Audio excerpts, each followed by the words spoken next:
Good morning, Lee. It's my honor. I was selected by the Society to interview you in light of the fact that you're going to be getting this Distinguished Service Award. So they tapped me to do that, and it's my great honor to do so. Just by way of introducing myself to those who will be viewing this video, my name is Tim Tolstrup. I'm a peripheral nerve surgeon here in private practice in Las Vegas, Nevada. My practice is focused 100% on pain-focused peripheral nerve surgery. I did my fellowship with you, I believe back in 2007, 2008, and it really changed my life. So I'm honored to have this opportunity to interview you and get some of your insight and knowledge into where this society has been and where it's going over the last 30 years and into the future. You know, for most surgeons who undergo some kind of surgical subspecialty training, they're often exposed to peripheral nerve surgery during the time that they're doing that training. I was just wondering, when were you exposed to peripheral nerve surgery, and when did you become interested in this field? Tim, thank you for doing the interview, and I feel very honored.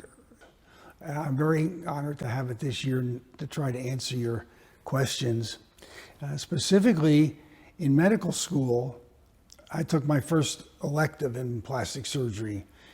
I liked the idea of plastic surgery and problem solving, dealing with clinical problems that no one else had really figured out. And Dr. Raymond Curtis was the hand surgeon in Baltimore. He started hand surgery there. He would give hand surgery rounds on Thursdays, twice a month. And I would go to the hand surgery rounds and watch him examine hands, especially after they had nerve injuries. And the way he examined the hand and what he did just didn't make any sense to me based on what I had learned the year before in neurophysiology. And Vernon Mountcastle had taught our neurophysiology class. He'd written the textbook we used, and he did single nerve fiber recordings following in the footsteps of Edwin Adrian, who won the Nobel Prize. So although I hadn't started by seeing nerve surgery, I started by trying to understand how we could better examine nerves in the hand based on what we knew to be true. And before I finished medical school with Dr. Curtis and Dr. Edgerton, who was our chief of plastic surgery then, we'd written out the pattern of sensory nerve recovery after a nerve repair in the wrist, related that to the sensory receptors in the hand, and had come up with the concept of sensory reeducation to help nerves that have had nerve injuries. And I watched Dr. Curtis operate during medical school, and then I went through some years of general surgery, following which there was the Vietnam War. And I was very fortunate to be assigned to the surgery branch of the National Cancer Institute. My official mission as a lieutenant commander in the Public Health Service was to study the host tumor response to lung cancer and esophageal cancer. But I knew I was interested in peripheral nerves, and they had a primate colony at NIH, and I taught myself to operate on nerves under the microscope, then doing nerve repairs and doing additional research. And then I came back to Johns Hopkins to do plastic surgery and hand surgery, and became much more involved with directly operating on peripheral nerves. So, as you know, Lee, the Society has been around for a little over 30 years. I was just wondering, what are your memories of the origin of the American Society for Peripheral Nerve? I remember very clearly there was and still is the Plastic Surgery Research Council.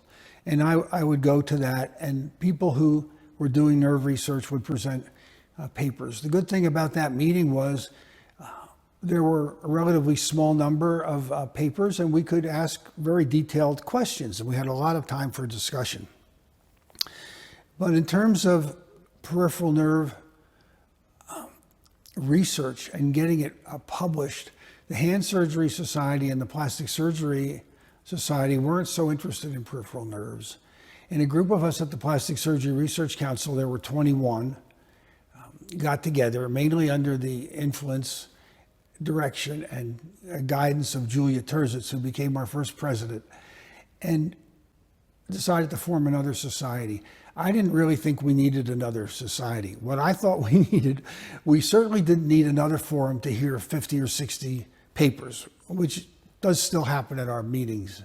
But what I wanted was And you can try to answer the question, how do the older members of the society still learn new things? And I wanted there to be, as part of the program, 1 or 2 one-hour lectures where a basic scientist would present their work from the laboratory in little baby steps and work their way up. And so I said I would be willing to have a new society if we would devote 1 or 2 hour lectureships where a basic scientist came, talked about his lab, and worked up from the beginning, basic steps up to where we are today. And that's still a part of our society. And that's essentially how the group of us started.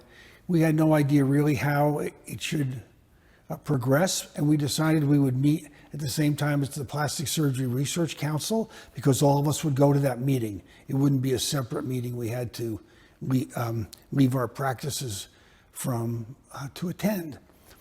And then once it became pretty successful, we were happy with our meeting. It became clear that we would benefit from, many of us, let's just step back, many of us would go to the American Society for Hand Surgery meeting, we'd go to the plastic surgery meeting, we'd go to the American Society for Reconstructive Microsurgery meeting. It was too many separate meetings. And so it became clear for practical reasons that our society could perhaps be more productive and efficient if we met with the American Association of Hand Surgery, which is mostly plastic surgeons. The American Society for Hand Surgery is mostly orthopedic surgeons. The Microsurgery Society is mostly plastic surgeons.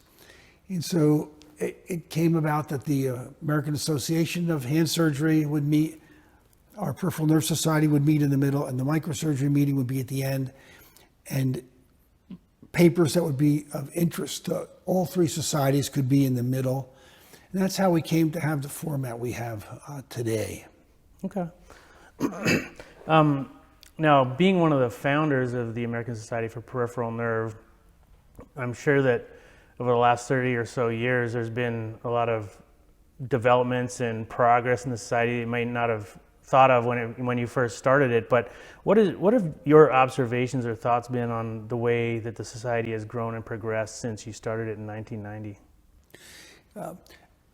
Well, first we had to decide that we really were a society and deserved to exist.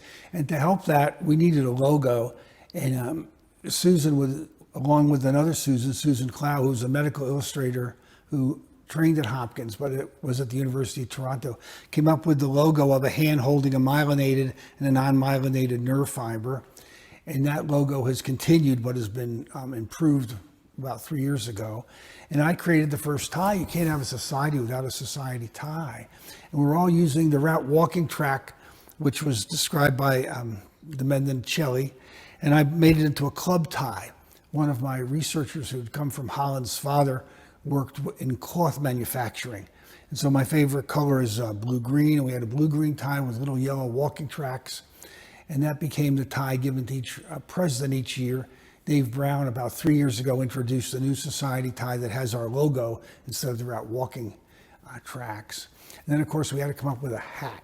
So we had the official Aspen hat. It has nothing to do with skiing in Aspen. But what's been truly amazing is we went from presenting research work to each other to having a bunch of outreaches, I'd like to call it, mainly related to social media. So there's a concept now called Synapse, which is a great name, and the word is written out to look like a neuron, and it's our newsletter. So we now have a newsletter that goes out 4 times a year, and Allison Snyder-Warwick's been in charge of that, which is really great. It has a lot of interesting categories. You can put artistic things in it. They're old, like sometimes you review old papers, but there's a forgotten fascicles section to it. And then under Shai Rosen, we have developed a traveling fellowship. And Allison, in fact, was the first traveling fellow. Kyle Eberlein was the second one. And our third one is in progress now. We missed a few years due to COVID. And then we have social media now that's on Instagram called Nerve Nerds that has quite a lot of followers. And so the society is evolving in these different ways. And I think it's very important because when we started, most of the emphasis in the society was on nerve repair. it really had little to do with pain, it had little to do with decompression, it had little to do with diseases related to nerves. And now, and in the lecture that I'll give on the day after I receive this award, the talk will be the expanding peripheral nerve universe. So, yeah, I mean, there's been some amazing growth and evolution of the society in the last 30 years. Standing where you are now, what do you see as the future or important directions that the society needs to go to really become or fulfill its potential in the future? Well, standing where I am now, I'm actually sitting. and which is to remind me that I left out the mentorship program under Jonathan Winograd. This has been very important, where more senior members of the society get linked up during the year with people who would like to have a mentor. And we go throughout that year interacting. And that is going to be the future of our society, training new people to do this surgery. So we need to have peripheral nerve fellowships. I've been in private practice. I've had 20 peripheral nerve fellows